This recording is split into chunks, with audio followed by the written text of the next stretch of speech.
और अब सीधे आपको प्रयागराज लिए चलते हैं, जहां मुख्यमंत्री योगी आदित्यनाथ यहां पहुंचे हैं और व्यवस्थाओं का जायजा ले रहे हैं। क्योंकि महाकुंभ की तैयारियों को लेकर लगातार मुख्यमंत्री की नजर बनी हुई है। वो खुद यहां पे निरीक्षण करते नजर आते हैं, व्यवस्थाओं को देखते नजर आते हैं, जरूरी दिशा निर्देश देते हुए नजर आते हैं, ताकि कहीं किसी तरह की कोई भी कमी ना रहे, कोई व्यवस्था खराब ना हो। करोड़ों श्रद्धालुओं का आना एक बहुत बड़ी चुनौती भी है यूपी सरकार के लिए, शासन के लिए, प्रशासन के लिए। उसे सफलतापूर्वक अच्छे से आयोजन इसका करना बड़ी चुनौती भी है, और उसकी सफलता के लिए ही मुख्यमंत्री पूरी तरह से एक्टिव नजर आते हैं। आज भी करीब करीब 4 घंटे वो प्रयागराज में रहेंगे और यहां की व्यवस्थाओं को देखेंगे। इससे पहले भी वो लगातार यहां का निरीक्षण कर रहे हैं, जायजा ले रहे हैं, जो जिन प्रोजेक्ट पे काम चल रहा है उनको समय पे पूरा करने के निर्देश दे रहे हैं। सोचिए 40 करोड़ के आसपास श्रद्धालु जो हैं वो प्रयागराज में आएंगे, और इतनी बड़ी संख्या में, कई धरती पे अगर आप देखोगे दूसरे कोने में तो कई देश है जिनकी जनसंख्या इतनी है, बल्कि इससे भी कम है। तो इतनी बड़ी संख्या में जब श्रद्धालु पर्यटक यहाँ पे आएंगे तो उनको किसी तरह की दिक्कत ना हो, किसी तरह की चुनौती का सामना ना करना पड़े, उनकी सुरक्षा से लेकर उनकी सुविधाओं तक को, इसको लेकर मुख्यमंत्री लगातार खुद नजर बनाए हुए हैं और आज भी यहाँ पे निरीक्षण करने के लिए पहुंचे हैं। और पिछले अब 2-4 दिन पहले भी वो आए थे, और लगातार हफ्ते में 2-2, 3-3 बार वो यहाँ पे आके व्यवस्थाओं को देख, ताकि कहीं पे भी कोई चूक या कोई कमी ना रहे। तो प्रयागराज से सीधी तस्वीरें, जहां मुख्यमंत्री योगी आदित्यनाथ यहां पहुंचे हैं व्यवस्थाओं का जायजा लेने के लिए। जिन प्रोजेक्ट्स पे काम चल रहा है उनको समय पे पूरा करने के लिए करीब 4 घंटे आज वो शहर में रहेंगे और यहाँ पे एक एक चीज़ का खुद निरीक्षण करते हुए नजर आएंगे। यहाँ की सुविधाएं, यहाँ की सुरक्षा व्यवस्था, यहाँ पे जिन प्रोजेक्ट्स पे काम चल रहा है उनकी गति को लेके, ताकि समय पर काम पूरा हो, श्रद्धालुओं को किसी तरह की दिक्कत ना हो, साधु संतों को किसी तरह की दिक्कत ना हो।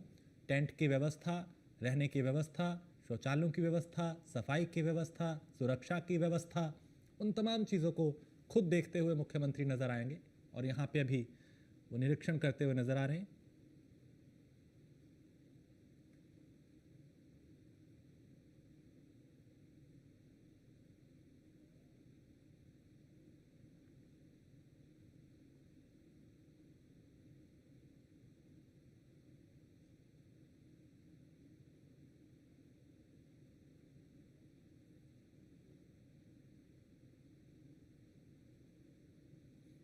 तो मुख्यमंत्री योगी आदित्यनाथ इस वक्त प्रयागराज में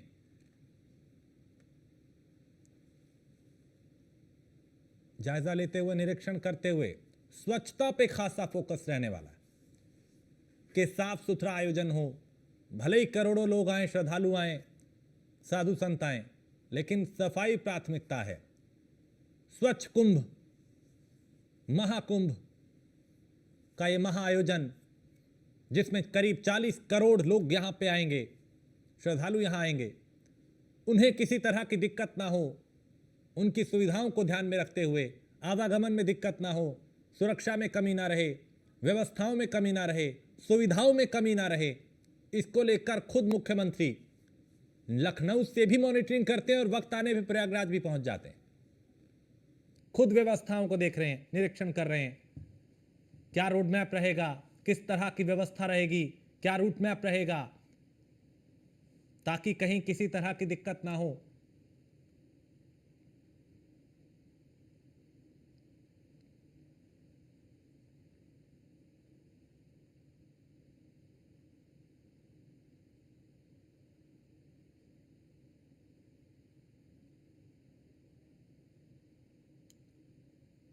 तो मुख्यमंत्री योगी आदित्यनाथ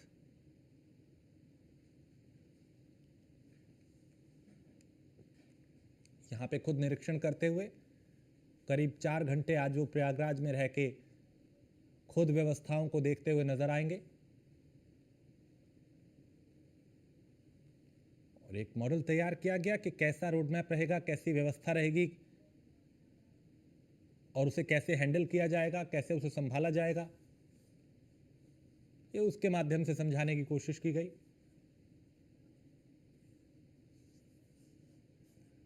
और मोहसिन हमारे संवाददाता प्रयागराज से इस वक्त, मोहसिन मुख्यमंत्री यहां पहुंचे हैं, आज क्या कुछ खास रहने वाला है, क्योंकि खुद वो व्यवस्थाओं को देख रहे हैं, निरीक्षण कर रहे हैं, जायजा ले रहे हैं।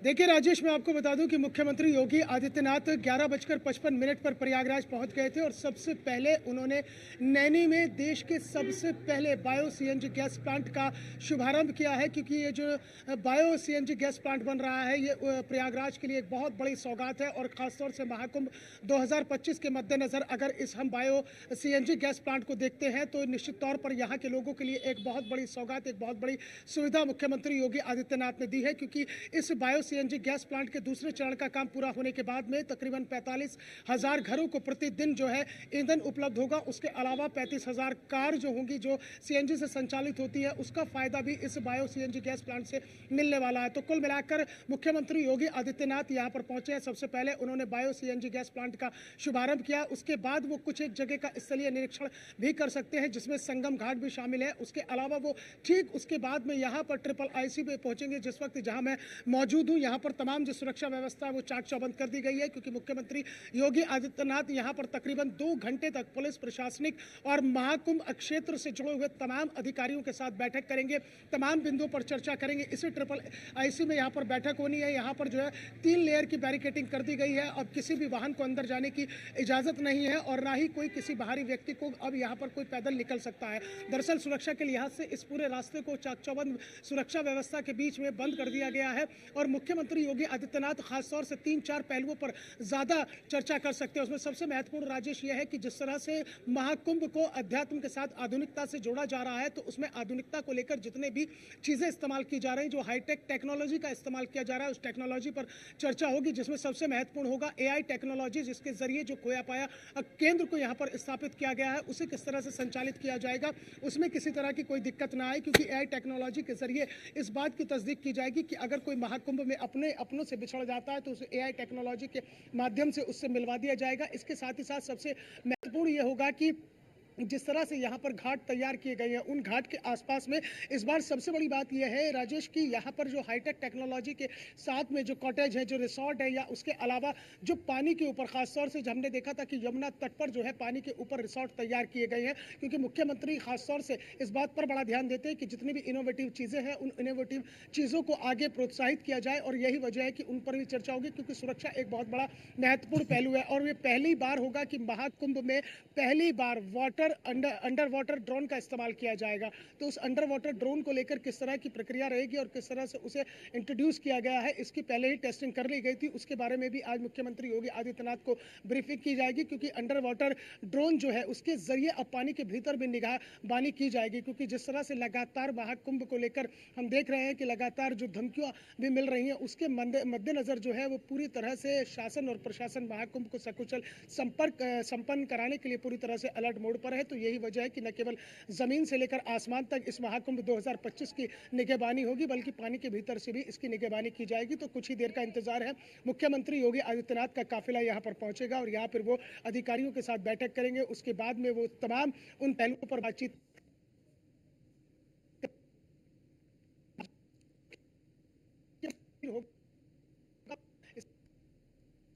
2028 में मध्य प्रदेश में कुंभ होना है, तो उसको लेकर मध्य प्रदेश की नजरें भी उत्तर प्रदेश के इस महाकुंभ पर टिकी हुई है। तकरीबन 45 दिन का पूरा कार्यक्रम है, जिसमें तकरीबन 40 करोड़ से ज्यादा देश और विदेश से श्रद्धालुओं के पहुंचने की यहाँ पर संभावनाएं है। उसको लेकर जो सुरक्षा का खाका है वो खींचा गया है। 7 लेयर सिक्योरिटी प्लान को लागू किया गया है, ड्रोन से निगरानी की जाएगी। उसके साथ ही साथ जो है पूरा का जो सुरक्षा का कवच है वो एनएसजी के हाथों में रहेगा। एनएसजी कमांडोज भी यहाँ पर रहेंगे और इसके साथ ही साथ तकरीबन 10 से 20 हजार जो पुलिसकर्मी है वो आसपास के इलाकों में तैनात किए गए हैं। उसके अलावा जो है प्रयागराज की अगर हम बात करते हैं तो यहाँ पर अब थानों की संख्या बढ़ गई है। वो इसलिए आप समझना होगा 44 थाने प्रयागराज कमिश्नरेट में है, लेकिन 13 थाने अस्थायी बनाए गए हैं। वो 13 के 13 थाने जो है वो महाकुंभ क्षेत्र में होंगे और उसके साथ ही साथ यहाँ पर जो अस्थायी चौकियां हैं वो भी बनाई गई है। तो ये तमाम चीजें हैं जिनकी समीक्षा मुख्यमंत्री योगी आदित्यनाथ अभी कुछ ही देर में इस ट्रिपल आईसी के यहाँ पर सभागार में अधिकारियों के साथ करेंगे।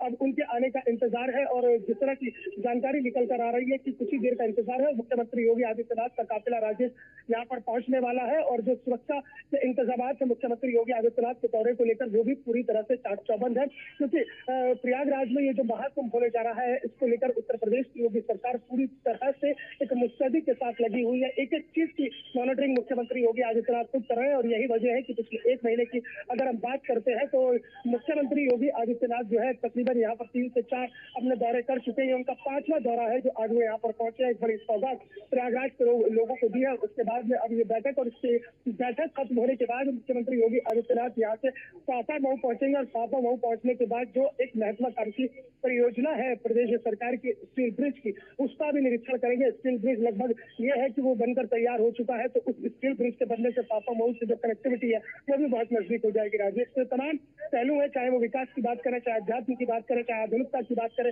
चाहे महाकुंभ 2025 को सकुशल संपन्न कराने के लिए सुरक्षा के पहलुओं पर बात करें, क्योंकि महत्वपूर्ण जो बिंदु है वो इस बैठक का सुरक्षा रहने वाला है, क्योंकि सुरक्षा सबसे ज्यादा महत्वपूर्ण हो जाती है। क्योंकि 13 जनवरी से इस महाकुंभ का शुभारंभ हो जाएगा और उसके बाद में जो श्रद्धालु है उनका जो तालाब है यहाँ उमड़ना शुरू हो जाएगा और पैर रखने की सच्ची जगह नहीं होगी। तो इसलिए किसी को किसी तरह की कोई दिक्कत ना हो, उसको लेकर जो है मुख्यमंत्री योगी आदित्यनाथ आज तमाम बैठक के दौरान न केवल दिशा निर्देश देंगे बल्कि उस ब्रीफिंग के जरिए वो इस बात का खाका भी खींच कर जाएंगे कि एक एक श्रद्धालु की सुरक्षा उत्तर प्रदेश सरकार का जिम्मा होगी। राजेश, तो ऐसे में मोहसिन, चूंकि आप खुद प्रयागराज में हैं कुछ दिनों से, वहाँ की व्यवस्थाओं को देख रहे हैं मोहसिन, 40 करोड़ लोगों का वहाँ पे आना और उनके लिए कितनी बड़ी चुनौती दिखाई दे रहा है, किस तरह की तैयारियां हैं, क्योंकि ये सफलतापूर्वक हो ये आयोजन, इसको लेके मुख्यमंत्री की लखनऊ से भी नजर रहती है और खुद वो प्रयागराज भी पहुंच जाते हैं। देखिए, बिल्कुल जाहिर तौर पर राजेश, इसमें कोई दो राय नहीं है कि महाकुंभ को सकुशल संपन्न कराना उत्तर प्रदेश सरकार के लिए एक बहुत बड़ा चैलेंज है। क्योंकि आप ये समझ लीजिए कि जहाँ अगर हम बात करें विदेशों की, तो विदेशों में कई कंट्री ऐसी है कि जिनकी उतनी आबादी भी नहीं है कि उससे दोगुनी आबादी जो है वो महाकुंभ में जुटने वाली है। 40 करोड़ की संख्या बहुत ज्यादा हो जाती है और यही वजह है कि महाकुंभ क्षेत्र को एक अलग जिला डिक्लेयर किया गया है जब तक ये मेला चलेगा। और 76वां जिला वो अस्तित्व में आया हुआ है और उस 76वें जिले में बाकायदा एक एसएसपी की नियुक्ति की गई है, एक डीएम की नियुक्ति की गई है। उसके अलावा एक पूरे जिले का जो एक खाका होता है, जो पूरा सिनेरियो होता है, वो यहाँ पर स्थापित किया गया है। अगर हम बात करते हैं कि यहाँ पर श्रद्धालु पहुंचेंगे तो उनके लिए अरैल घाट से लेकर संगम तट तक और संगम तट से लेकर जो है यमुना तट तक तमाम जगह जो है अब तंबू का शहर बसना शुरू हो गया है। खासतौर से संगम की दूसरी पार जो अरैल घाट है महाकुंभ क्षेत्र का, वहां पर पूरी तरह से जो है टेंट सिटी स्थापित की गई है। उसमें अलग अलग कैटेगरी बनाई गई है। टेंट सिटी वहाँ मिडिल क्लास के लिए भी है, अपर क्लास के लिए भी है। उसके साथ ही साथ इस बार पहली बार इंट्रोड्यूस हुआ है कॉन्सेप्ट। ये अक्सर देखा करते हैं कि जब बर्फीले देशों की हम बात करते हैं या फिर किसी बर्फीली जगह की बात करते हैं तो वहाँ ड्रोन सिटी स्थापित की जाती है और महाकुंभ में पहली बार इस कॉन्सेप्ट को लाया गया है। ड्रोन सिटी यहाँ पर स्थापित कर दी गई है और उस ड्रोन सिटी में अत्याधुनिक सुविधाएं दी गई है। तो कुल मिलाकर हर क्लास का यहाँ पर ख्याल रखा गया ताकि यहाँ पर आने वाले श्रद्धालुओं को किसी तरह की कोई दिक्कत ना हो। उसके अलावा संगम तट और जो किला घाट है उसके आसपास भी तंबू बनाए गए हैं। तो कुल मिलाकर यहाँ पर जो है डायवर्जन पूरी तरह से सबको ख्याल रख के किया गया और उसके साथ ही साथ जो मेला विकास प्राधिकरण है उसकी ओर से यहाँ पर लगातार जमीनों का आवंटन किया जा रहा है, चाहे वो साधु संत हो, चाहे वो अखाड़े हो, चाहे वो उसके अलावा जो आम श्रद्धालु यहाँ पर पहुंच रहे हैं या फिर उसके अलावा जो और संत और साधु यहाँ पर पहुंच रहे हैं उन सबको जमीनों का अलॉटमेंट किया जा रहा है। और सबसे बड़ी बात यह है कि टेक्नोलॉजी के अगर हम साथ चलते हैं तो यहाँ पर आप जो है ऑनलाइन भी उस टेक्नोलॉजी का इस्तेमाल करके जमीनों का आवंटन करा सकते हैं। उसके लिए आपको पूरी प्रक्रिया करनी होगी। इस प्रक्रिया से गुजरने के बाद में जमीनों का आवंटन कर दिया जाएगा। तो निश्चित रूप से एक बड़ा चैलेंज तो है उत्तर प्रदेश सरकार के लिए, लेकिन उस चैलेंज को स्वीकार कर उत्तर प्रदेश के मुख्यमंत्री योगी आदित्यनाथ ने ये दिखा दिया है कि अगर आप किसी भी काम को करते हैं बड़ी शिद्दत के साथ और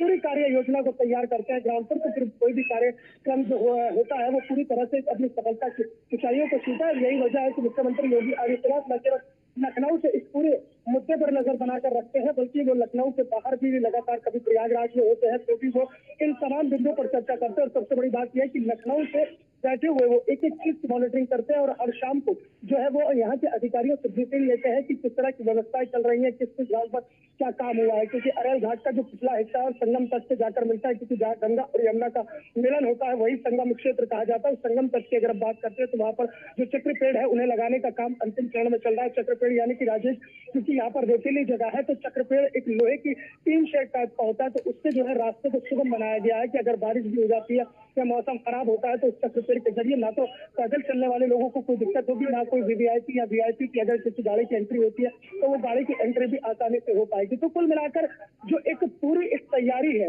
उसे ग्राउंड लेवल पर उतार लिया गया है और ग्राउंड लेवल पर उतारने के बाद में मुख्यमंत्री योगी आदित्यनाथ एक स्ट्रिक्ट परीक्षा करते हुए ताकि कहीं भी कोई कमी बेशी न रह जाए और किसी तरह की कोई भी कोताही न बरती जाए। इसलिए जो है लगातार जो सुरक्षा में लगे हुए पुलिस प्रशासन के जवान है या फिर इसके अलावा आरआरएफ के जवान है, आरपीएफ के जवान है या फिर एनएसजी कमांडो है, एनएसजी कमांडो अपनी एक अलग तैयारी के साथ है, वो अपनी अलग मॉनिटरिंग कर रहे हैं। जबकि जो ग्राउंड पर जो पुलिसकर्मियों को उतारा गया है, जो पुलिसकर्मी जो लगातार अपनी पूरी तैयारी के साथ रहेगी। बहुत शुक्रिया मोहसिन, आप नजर बनाए रखिए, फिर आपसे जानकारी लेंगे। फिलहाल शुक्रिया।